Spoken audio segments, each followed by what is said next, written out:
कुमार ने सौगातों की बारिश कर दी। सीएम नीतीश ने सुपौल को 500 करोड़ रुपए की योजना की सौगात दी है। वीरपुर में सीएम ने आधुनिक हवाई अड्डे का निर्माण करने का भी ऐलान किया है।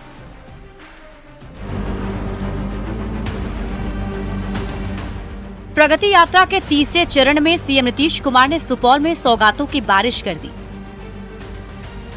सीएम नीतीश ने सुपौल को 500 करोड़ की योजनाओं की सौगात दी।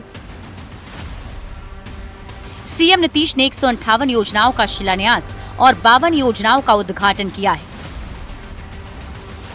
मुख्यमंत्री नीतीश कुमार बकौर पंचायत पहुंचे और पंचायत में आंगनबाड़ी केंद्र, प्राइमरी स्कूल और तालाब के जीर्णोद्धार का निरीक्षण किया। साथ ही घाट के सौंदर्यीकरण का उद्घाटन किया।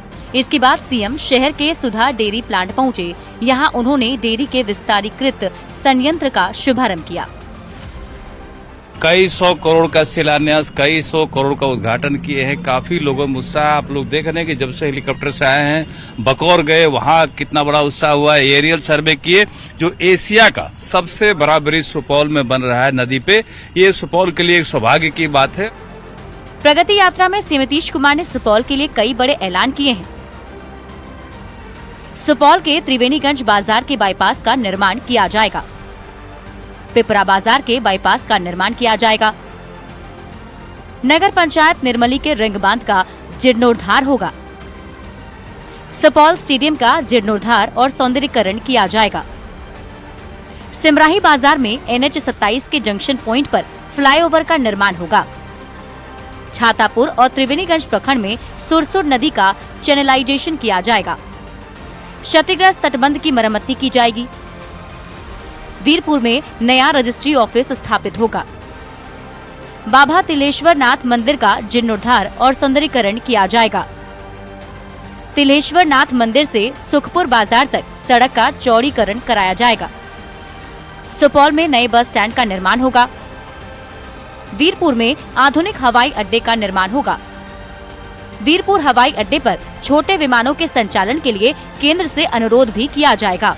विकास यात्रा के दौरान माननीय मुख्यमंत्री जी सुपौल आए और सुपौल में उन्होंने लगभग 500 करोड़ के योजनाओं का शिलान्यास और उद्घाटन करने का काम किया। सबसे बड़ा सौगात यहाँ एक टाउन हॉल का उद्घाटन हुआ है, जो काफ़ी दिनों से लगा हुआ था, लटका हुआ था। उसका आज उद्घाटन हो गया। ये सुपौल के लिए एक बड़ा काम हुआ है। इसके अलावा माननीय मुख्यमंत्री जी ने कई घोषणाएं की सुपौल के विकास के लिए। सुपौल के लिए सीएम नीतीश कुमार ने सरकार का खजाना खोल दिया। सुपौल में प्रगति यात्रा के दौरान सीएम ने कई बड़े ऐलान कर लोगों का दिल जीत लिया। प्रगति यात्रा में सीएम नीतीश कुमार की तरफ से तोहफा देने का सिलसिला जारी है। न्यूज़ 18 के लिए सुपौल से अमित कुमार झा की रिपोर्ट। और इसी बीच आपको दिल्ली से बड़ी खबर बताते हैं। अतुल सुभाष सुसाइड मामले से जुड़ी बड़ी खबर सामने आ रही है। इस मामले में सुप्रीम कोर्ट में अहम सुनवाई हुई। आरोपी पत्नी को ही बेटे की कस्टडी मिली है। सुप्रीम कोर्ट ने दादी को पोते की कस्टडी नहीं दी। मां निकिता के पास ही बेटा रहेगा। आपको बता दें कि सुप्रीम कोर्ट में अतुल सुभाष के परिजनों की तरफ से याचिका दायर की गई थी और कहा गया था कि निकिता सिंघानिया के पास बच्चा सुरक्षित नहीं है, इसलिए उसके दादा दादी को इसकी कस्टडी दी जाए। लेकिन सुप्रीम कोर्ट ने बड़ा फैसला सुनाते हुए मां के पास ही बच्चे को रहने का आदेश दिया है। बिहार विधानसभा आज स्वर्णिम पल का गवाह बना है। विधानसभा के सेंट्रल हॉल में 50वीं अखिल भारतीय पीठासीन अधिकारी सम्मेलन का आयोजन किया जा रहा है। सम्मेलन में देश भर के विधानसभा अध्यक्ष और उपाध्यक्ष के साथ साथ लोकसभा अध्यक्ष और राज्यसभा के उपसभापति भी शामिल हुए हैं।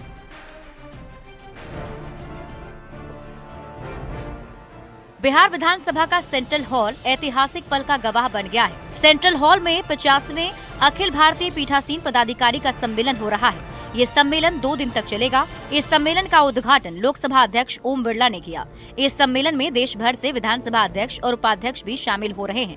सम्मेलन में संबोधन की शुरुआत विधानसभा अध्यक्ष नंद किशोर यादव ने की और बिहार के समृद्ध इतिहास का जिक्र करते हुए इसे ऐतिहासिक पल बताया। यह सम्मेलन न केवल विचारों के आदान प्रदान का एक मंच है, बल्कि एक अवसर भी है कि हम अपने अनुभव साझा करें और संसदीय कार्यप्रणाली को और अधिक प्रभावशाली बनाने के उपायों पर चर्चा करें। सम्मेलन को लोकसभा अध्यक्ष ओम बिरला, राज्यसभा के उपसभापति हरिवंश, बिहार के डिप्टी सीएम सम्राट चौधरी ने भी संबोधित किया। सभी ने संसद और विधानसभा के सामने चुनौतियों का जिक्र किया। सम्मेलन में संसदीय परंपरा पर चर्चा हुई, साथ ही बार-बार हंगामे की वजह से सदन के स्थगित होने पर भी चिंता जताई गई। चर्चा के माध्यम से हम विधानसभा में कानून तो लाते हैं, लेकिन उसके माध्यम से हम विधायकों को भी कई जगह पता नहीं होता है कि हम किस तरह के कानून ला रहे हैं। तो इस पर जरूर चर्चा करना चाहिए। आपके विधानसभा की जो आपकी पीठासीन पदाधिकारियों की बैठक होती है कि हम विधेयक के स्वरूप को क्या मैकेनिज्म लाए कि जो आम लोगों तक पहुंचाने में हम आसानी हो। दुनिया के इतिहास में जब भी लोकतांत्रिक मूल्यों या डेमोक्रेटिक वैल्यूज की चर्चा होती है तो उसमें सबसे पहले सुर्खियों में बिहार रहता है। हम याद रखें, यह धरती, यह मिट्टी सदियों सहस्त्राब्दियों से सभ्यता और संस्कृति और ज्ञान का पालना रही है, क्रेडल ऑफ सिविलाइजेशन। वैशाली लोकतंत्र गणराज, चाणक्य के सिद्धांत, सम्राट अशोक के नैतिक मूल्य, नैतिक शासन व्यवस्था,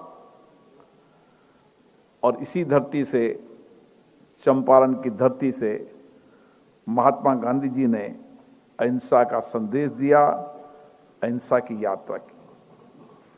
ये धरती